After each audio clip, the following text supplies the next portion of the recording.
Hello. So, hey, last week was so much fun. I was like, let's do it again. Okay.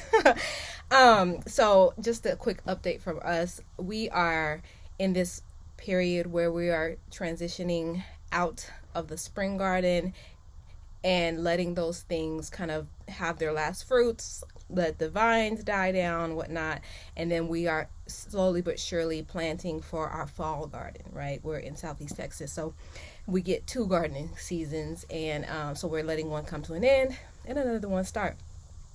And during this time, it's just different. Like the optics are not the same. It's not as pretty, right?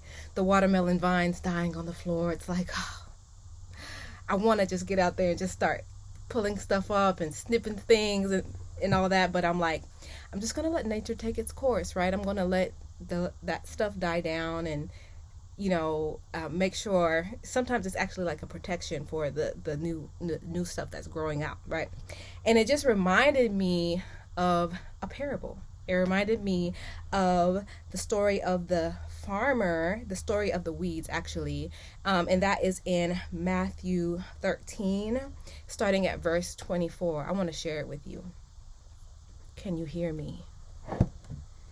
So if one of my co-hosts show up, you're going to have to bear with me, okay? Okay. The parable of the weeds. This is Matthew 13, starting at verse 24. And it says, Jesus told the crowd another story. Here is what the kingdom of heaven is like, he said. A man planted good seed in his field. But while everyone was sleeping, his enemy came. The enemy planted weeds among the wheat and then went away. The wheat began to grow and form grain. At the same time, weeds appeared. The owner's slaves came to him. They said, Sir, you didn't plant good seed in your field? Then where? They said, Sir, didn't you plant good seed in your field? Then where did your weeds come from? An enemy did this, he replied. The slaves asked him, Do you want us to go and pull the weeds? No, the owner answered. While you are pulling the weeds, you might pull up wheat with them. Let both grow together until the harvest.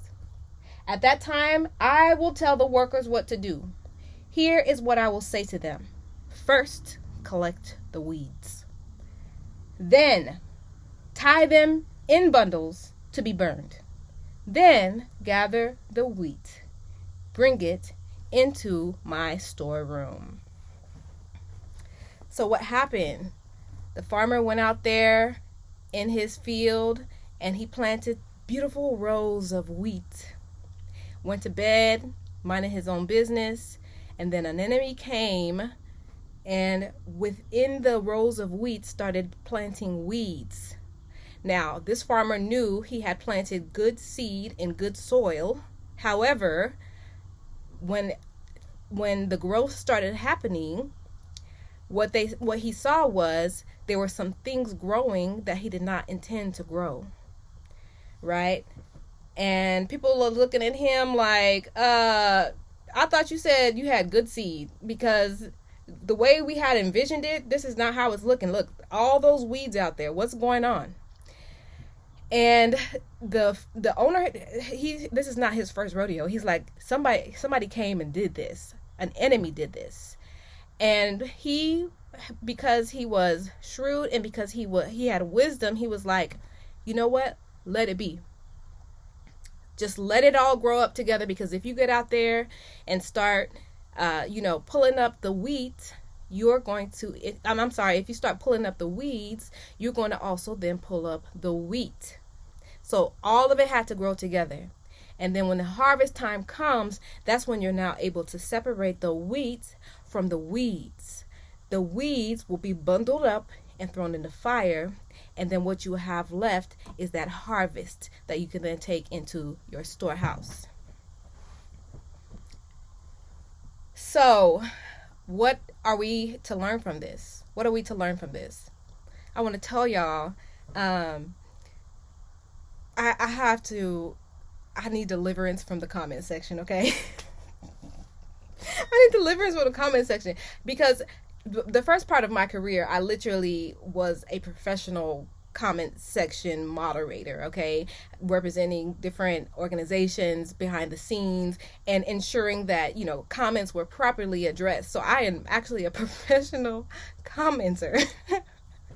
so so it takes everything in me to not be in the comment section just straightening folks out all day, right? And then I realized one day, I was like, how futile is this? I mean, if it was up to me, I would be out there straightening out every weed. You understand what I'm saying? I would be out there making sure every one of them things was plucked up and thrown in the fire right away. But if I was to do this, learning from this farmer here, if I was to have done that, I would also be plucking up my harvest. I would also be plucking up the time that I need to invest in the things that are actually beneficial to me and my family and the community around me. I would actually be sowing all my energy into something that, you know, is going to play out. Good seed is going to bear good harvest, whether or not there are weeds in it. You understand what I'm saying? And sometimes you just, as much as you want to be out there, you just want to straighten them weeds out. You also have to remember that if you alter your character over a weed, if you are distracted from your purpose and your calling over weeds, and if you are becoming something like a cancer in your community because of the weeds, then you're actually digging up your own harvest. I'm not going to let you go out like that, friend. Okay? Because you are good soil. I mean, you are a good seed. Right? And your job in this season is to stay planted. Right? Stay rooted.